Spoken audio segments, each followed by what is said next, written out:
sedikit menambahkan daripada apa yang disampaikan daripada guru-guru kita.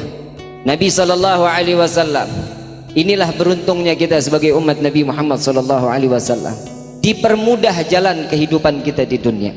Allah berikan Nabi sallallahu alaihi wasallam tahu kelemahan umat Nabi sallallahu alaihi wasallam.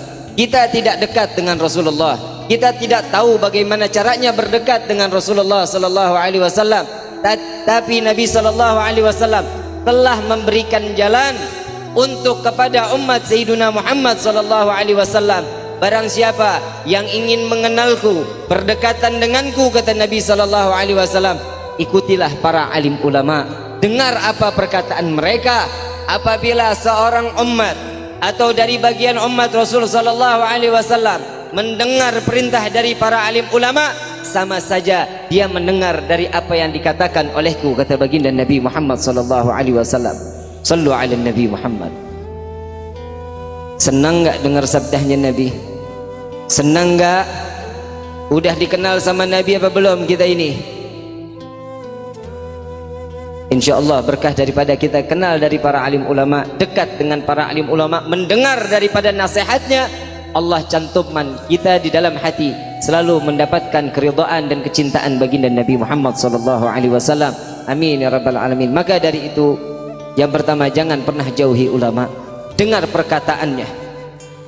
Lihat bagaimana Nabi sallallahu alaihi wasallam di dalam firman Allah, Allah Subhanahu wa taala memperjelaskan kita, memperkenalkan kita, memberitahu bagaimana siapa baginda Nabi Muhammad sallallahu alaihi wasallam. Laqad ja'akum rasulun min anfusikum azizun 'alaihi ma 'anittum harisun 'alaikum bil mu'minina raufur rahim, ila akhir.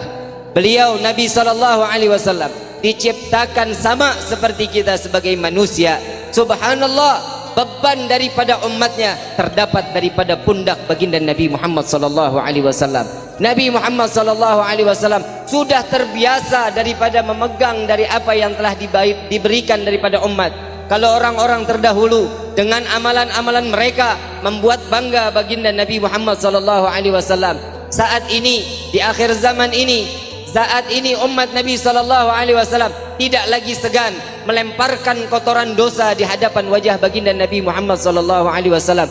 Kita yang bermaksiat, Nabi yang beristighfar kepada Allah. Kita yang bermaksiat, kita yang durhaka kepada Allah, Nabi yang salat taubat kepada Allah Subhanahu wa taala agar umatnya diselamatkan daripada dunia sampai dimasukkan ke dalam syurganya Allah. Subhanallah, sallu ala Nabi Muhammad.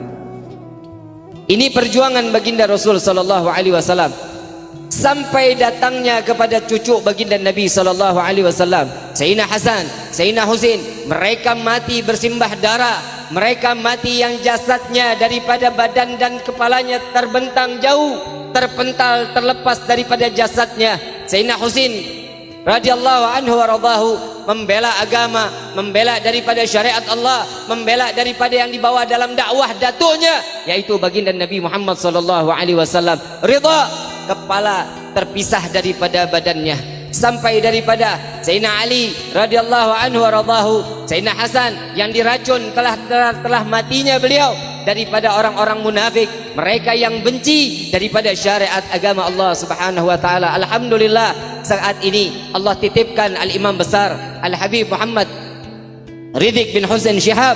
Subhanallah, dia adalah darah daging baginda Nabi Muhammad sallallahu alaihi wasallam, dan kami sebagai darah daging Nabi sallallahu alaihi wasallam tidak akan pernah gentar bagaimana caranya untuk membela agama, untuk membela Allah, dan khususnya membela tanah negeri Indonesia ini dengan perjuangan para alim ulama, dengan perjuangan daripada orang-orang saleh yang selalu mengangkat kedua belah tangan. Mereka yang berperang di jalan Allah tidak luput daripada doa orang-orang yang ada di atas sejadahnya, dan tidak juga orang-orang yang di atas sejadah dengan doanya akan dikabulkan apabila tidak ada pergerakan dari para alim ulama, para pahlawan-pahlawan kita. Wabil khusus dari yang saat ini kita ikutkan dalam haulnya, yang insyaallah mudah-mudahan Allah kumpulkan kita seluruhnya di dalam syurga bersama orang-orang saleh, para mujahid fisabilillah yang membela negeri ini, yang membela NKRI ini, dan insyaallah mudah-mudahan Allah jauhkan kita dari pemimpin yang zalim.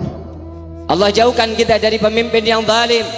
Apabila umat Nabi sallallahu alaihi wasallam jauh dari para alim ulama, tidak mendengar apa yang dikatakan para alim ulama, siap-siap Nabi SAW akan mengirimkan, atau Allah Subhanahu wa taala akan mengirimkan, menitipkan pemimpin yang zalim.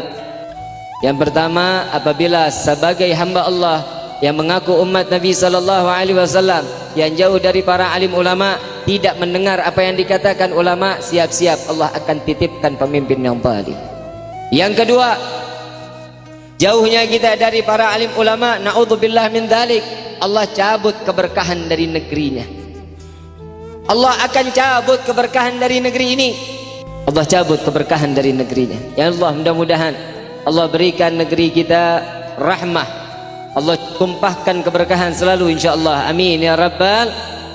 Dan yang terakhir, yang ketiga, apabila kita jauh dari para alim ulama, na'udzubillah tsumma na'udzubillah, Allah matikan kita tanpa membawa iman. Allah kembalikan kita kembali ke hadapan Allah tanpa membawa iman. Sudah dapat dipastikan mati dalam keadaan su'ul khatimah, mati dalam keadaan sia-sia, mati dalam keadaan yang tidak diridai oleh Allah Subhanahu wa taala. Maka di sore hari ini, di mana catatan-catatan amal kebaikan daripada Allah yang dari seasar kemarin sampai berjumpa asar kali ini, alhamdulillah, asar awal kali ini kita sama-sama duduk bersimpuh mendengarkan daripada nasihat para alim ulama melalui lisan baginda Nabi Muhammad yang disampaikan dari para alim ulama kita. Alhamdulillah, yang saat ini banyak yang bermaksiat kepada Allah, tapi Allah izinkan kita untuk duduk bersama-sama mengharap ridha dari Allah Subhanahu wa taala. Ya Allah, ya Tuhan kami, jangan Kau bangkitkan kami dari tempat ini, melainkan Kau hancurkan segala dosa-dosa kami. Ya Allah, angkat derajat kami setinggi-tingginya ya